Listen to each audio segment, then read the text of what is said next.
Hello everyone, welcome to the Kapil classes for English. Let's start the class. और आज की हमारी क्लास है हाउ टू जज नाउन एंड एडजेक्टिव। नाउन या एडजेक्टिव को किसी भी सेंटेंस में हम किस तरह जज करते हैं।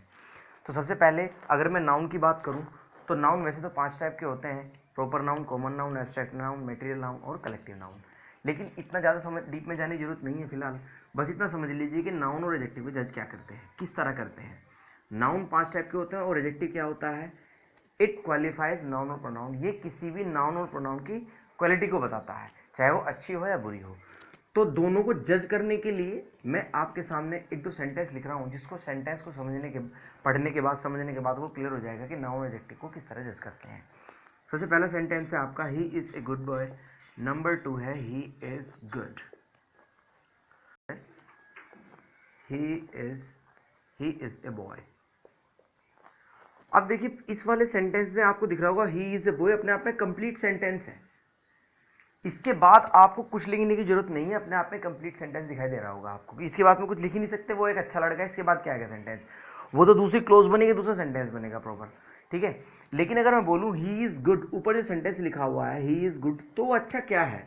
वो अच्छा लड़का है, अच्छा टीचर है, अच्छा ड्राइवर है, अच्छा सिंगर है, क्या है वो अच्छा? सो ही इज गुड मैन लिख सकते हैं या टीचर लिख सकते हैं, जो भी आपको उसके बारे में बताना है वो लिख सकते हैं। और इस नाउन की वजह से यहाँ आपको आर्टिकल ए भी लगाना पड़ेगा। और याद रखना एडजेक्टिव के लिए कभी आर्टिकल यूज नहीं होता है। आर्टिकल यूज जब होगा जब यहाँ पर नाउन आ जाएगा। तो सेंटेंस क्या बना? He is a good man या गुड टीचर। ये बना he is a good boy. तो अगर आपको किसी भी सेंटेंस में कंप्लीट सेंस दिखाई दे, सेंटेंस पूरा आपको लगे कि हाँ इसके बाद अब कोई वर्ड नहीं आ सकता, तो वो नाउन कहलाया जाएगा। जैसे ही इज ए बॉय, तो बॉय क्या होगा? ये नाउन हो जाएगा। लेकिन अगर आपको लगे जैसे ये सेंटेंस था ही इज गुड, तो कहीं ना कहीं इसके बाद में कुछ ना कुछ वर्ड आने की जगह है। तो जब आपको लगे इसके बाद में कोई वर्ड आ सकता है तो ये एडजेक्टिव होगा। जब आपको लगे पूरा वर्ड नहीं आ सकता तो ये नाउन कहलाया जाएगा। ये ध्यान रखना आपको। जैसे he is kind, he is kind man, ये लगाना पड़े he is a kind man. तो काइंड क्या हो? काइंड मैन है, काइंड बॉय है, काइंड जो भी है, ठीक है। तो ये आप ध्यान रखना, एडजेक्टिव और नाउन को जज करने का ये 100% तो नहीं है, बट हाँ मैक्सिमम केसेस में आप इस तरह किसी भी एडजेक्टिव और नाउन को जज कर सकते हैं। अब मैं आपके सामने कुछ एडजेक्टिव्स लिखने जा रहा हूँ। नाउन तो कल मैंने आपको लिखा दिए थे, कुछ ऑक्यूपेशन आपको लिखाए थे इससे पहली क्लास में। अब मैं आपके सामने कुछ एडजेक्टिव लिखने जा रहा हूँ जिनको आप इस तरह से यूज़ करेंगे। और ख़ास बात ये है एडजेक्टिव की ना ही तो कोई सेकंड फॉर्म होती, ना ही कोई थर्ड फॉर्म होती, ना ही आईएनजी लगता। सवाल पूछना है तो आर यू आ सकता है। सवाल पूछने के आर यू आ जाएगा। जैसे आर यू विटी। विटी का मतलब होता है हाजिर जवाब। क्या क्या आप हाजिर जवाब हैं? Yes I am witty. Witty boy लिख देंगे तो ए आ जाएगा, I am a witty boy. I am witty नहीं है तो नोट आ जाएगा। और ही के लिए इज आ जाएगा। ही इज विटी, वो तो बहुत हाजिर जवाब है। ही इज वेरी विटी लगा दीजिए, ही इज विटी, वो तो हाजिर जवाब है। तो सवाल जवाब इस तरह ही पूछे जाएंगे जिस तरह नाउन के पूछे जाते हैं, इसमें भी इस तरह के पूछे जाएंगे, ठीक है। कोई क्वेश्चन क्वेरी अगर आपकी हो तो जैसे मैं आपको एडजेक्टिव बताऊंगा धीरे धीरे आप पूछ सकते हैं। अब हम चलते हैं एडजेक्टिव की तरफ। सबसे पहले हमारी क्वालिटी आती है केयरिंग। केयरिंग का मतलब होता है परवाह करने वाला इंसान, जो लोगों की परवाह करता है। केयरलेस, लापरवाह इंसान। शेल्फिश, मतलबी इंसान, जो अपने आप से मतलब रखता है। बिल्कुल मतलबी इंसान जो होता है, जब अपना काम होता है तो लोगों से मतलब रखता है, वरना फिर उनसे मतलब नहीं रखता, मतलबी इंसान। सेल्फलेस का मतलब होता है जो मतलबी नहीं होता, निस्वार्थी जिसे हम बोलते हैं। अगर बोलूँ ये होता है स्वार्थी और ये होता है निस्वार्थी।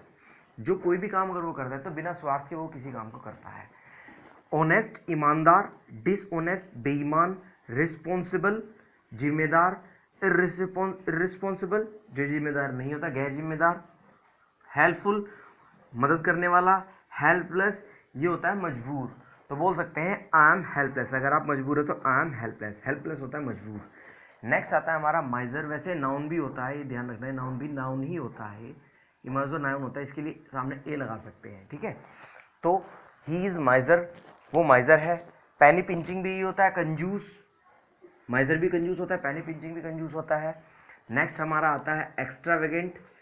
एक्स्ट्रावेगेंट वो होता है जो पैसे को खुल के खर्च करता है, बहुत खर्च करने वाला, खर्चीला इंसान जो होता है एक्स्ट्रावेगेंट कहलाया जाता है। थ्रिफ्टी और फ्रूगल, दोनों का मतलब होता है वो इंसान जो पैसे को बहुत सोच समझ के खर्च करता है, वो थ्रिफ्टी या फ्रूगल बोलते हैं उनको।